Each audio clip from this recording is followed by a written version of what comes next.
Ah, ako pagka yung magbabasa ng chart, katulad nito, monthly ito. Yan, monthly. Monthly yan siya. Although na pag titingnan mo talaga to, yan, this is bullish. Kaya lang, remember, every candle is month. So, pag yan, taon yan. So, ang ginagawa ko, ang kinukonsider ko itong prior at saka ito, present. Tama ba yun? Prior. Bago, April na lang. April and May yan.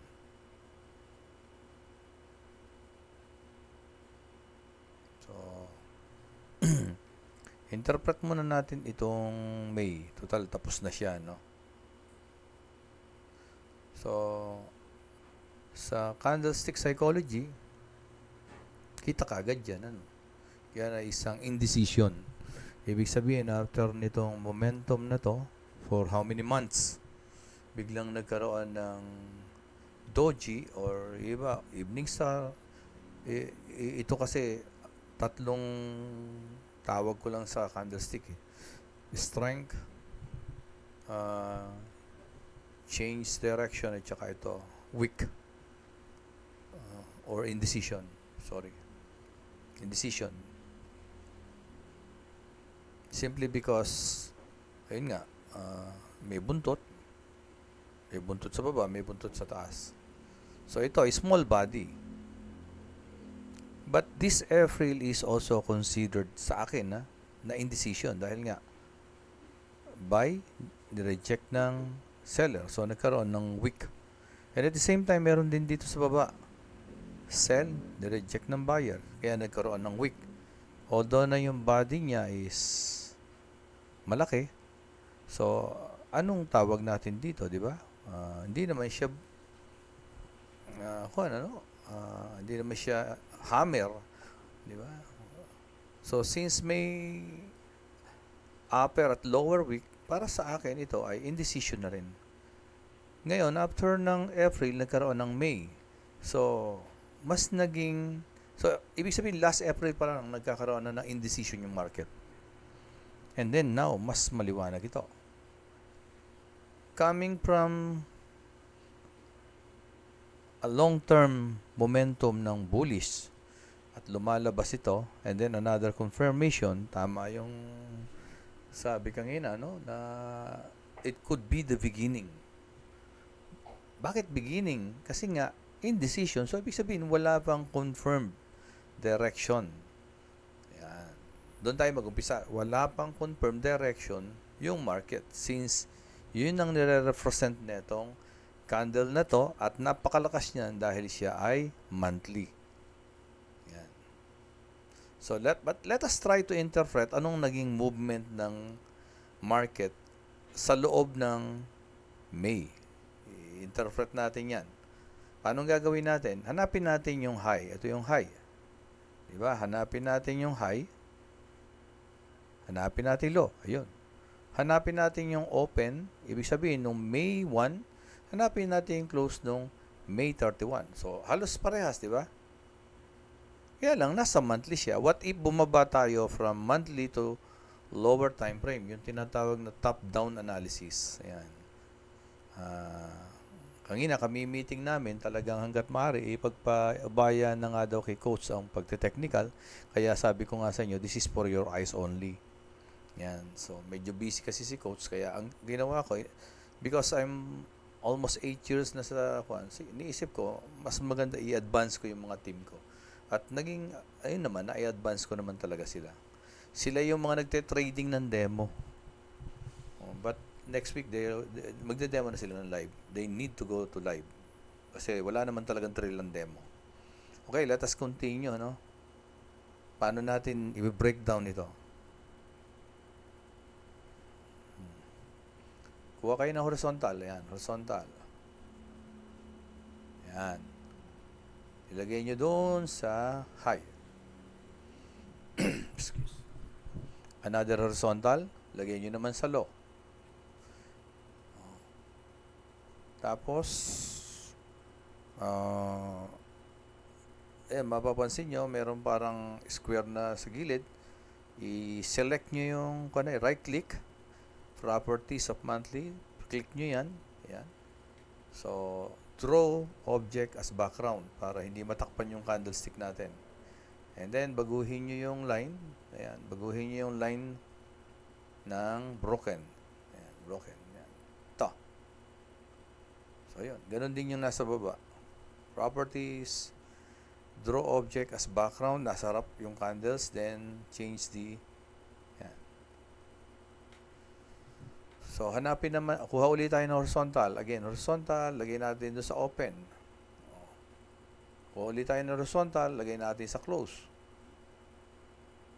So, since yung open at close ay halos parehas na, so mapapansin nyo, halos nagpatong na yung line sa monthly. What if pupunta tayo ng weekly? Weekly time frame na tayo. So, minarkahan ko lang yung open, high, low, and close. Pupunta ako ng weekly. Yan. So, ilang weeks ba ang isang buwan, di ba? 1, 2, 3, 4. So, ito. Pero, actually, yung pinaka May 1 yan, wala dyan. Yung May 1 yan nandito. Pagka tinrace nyo mabuti. Pero, tingnan natin para makita nyo. Paano gagawin natin? Ang ginagawa ko dyan, kukuha ko ng horizontal. Vertical, yan. So, ayan na siya. This is now the whole month. This is now the whole month. Yan. So, weekly to. Baba naman ako ng daily. Daily naman. So, daily. So ayun na yung daily. So, using top-down analysis from monthly, yan, weekly, mas nagiging clear sa iyo ano yung naging galaw ng mga candlestick sa loob ng monthly. Sa monthly kasi, makikita mo lang tumaas, bumaba, tapos nag-close kung saan nag-open. Pero yung detalyado, makikita mo siya as you go lower time frame. O, yan na ngayon siya. So, alam nyo naman na ito, sabi ko, ano to? Kuha ka ngayon ng crosshair, tapat mo doon, makikita mo ako nung date yan. Ayan. 4/28, di ba? So, adjust natin. It should be, ayan, May 1. Ayun, no? May 1, no? Di ba? Ayun, no? May 1. So, habang nag-lower time frame ka, ayusin mo. So, saan ngayon ng opening ng May 1? So, obviously, ito siya. Ayun, no? Saan ang closing ng May 1? So, ayun naman. Ayun. So, habang bumababa ka sa lower time frame, mas maiaayos mo mabuti yung, ayun. Diba? Ayos natin. Lalo na ngayon nagpatong. Wala ng body. So we can now conclude that the market is totally indecision. Anong gagawin natin? Wait. Kaya nga sabi ko, reactive lang tayo. We try to avoid maging predictive kasi hindi natin alam what the candlestick will tell us pag nandun na siya sa isang lugar. Pero ngayon, malinaw na malinaw. The monthly is indecision and the daily, ano naging travel? O ano naging kanya? Nung May 1, bumaba, tumaas, high. Ulitin ko, open, pero bumaba muna, tumaas, which is high of the month, then bumaba uli, binrake itong support, it turns resistance, ayan, then low, then tumaas uli, resistance, binrake uli resistance, it turns it becomes support, and then tumaas na naman, pero tinest na naman niya yung support, di ba? So, nag-bounce na naman, tinetest na naman niya yung support. So, ibig sabihin, nandito siya ngayon sa support. Yung price kasalukuyan ay nasaan? Nasa strong support. Yan. So, anong pwedeng mangyari? Pag ang body nito by Monday ay ganun kalaki, yan. So, ibig sabihin, binrake niya itong support, naging resistance na yan. At malaki yung yung close niya dito, malaki yung percentage ng body na to, ang posibilidad niyan is mag-diretso or mag-retest itong support turns resistance hanggang bumaba. Kung i-retest niyan, anong mga pwedeng makita nyo dyan na maganda? Inverted hammer. Bakit inverted hammer? Pag nasa resistance siya, andito yung katawan, andito ilalim yung body, nagiging valid inverted hammer siya. Pero, if by Monday, ang lumabas ay iba, again, nasa support siya. Let's say, nagkaroon uli ng another candlestick na ganyan, or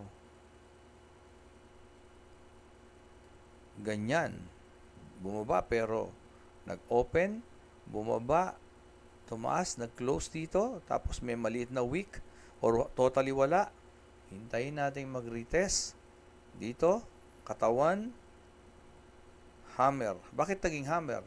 Kasi support ito. Susunod na price, pumasok ka na. Buy.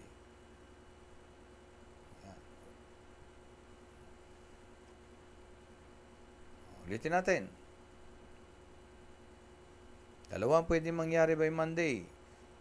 Nagkaroon ng ganitong body na mas malaki sa baba. So, ibig sabihin, binrake niya tong support na to, naging resistance. Hintayin nyo mag-retest. Pwedeng mas maganda kung meron kayo makikitang inverted hammer. Bakit inverted hammer? This is now support turns resistance. Importante yung body nasa ilalim. Ayun, sell. Pero, kung ang makikita natin, kaya nga, reactive, kung anong makikita natin sa Monday, let's say, nagkaroon ng bumaba yung market, pero tumaas uli. So, nagkaroon ng week, or nagkaroon ng ganyan. Yan, hintayin nyo yan, or another retest bago buy. Wala kasing candles na basta-basta dumidiretso. Karaniwan, bumabalik. At tulad nito, bumalik. O, ayun, umabot siya ron. O, di ba? Karaniwan, obserbahan nyo, ayun, o, nag-break. O, retest, ayun. At least makakuha ka dyan. Sukatin mo yan, kalaki yan. Pag sinukat mo, kalaki yan. So, that is 1,000 to 12,670. Disregard niyo yung 0. So, sana, ayan, medyo malinaw yung pagkakapaliwanag ko. Try kong ibato to sa group chat or gawan ko sa YouTube kasi medyo malaki. Parang kailangan kong ilagay sa YouTube. Stop record.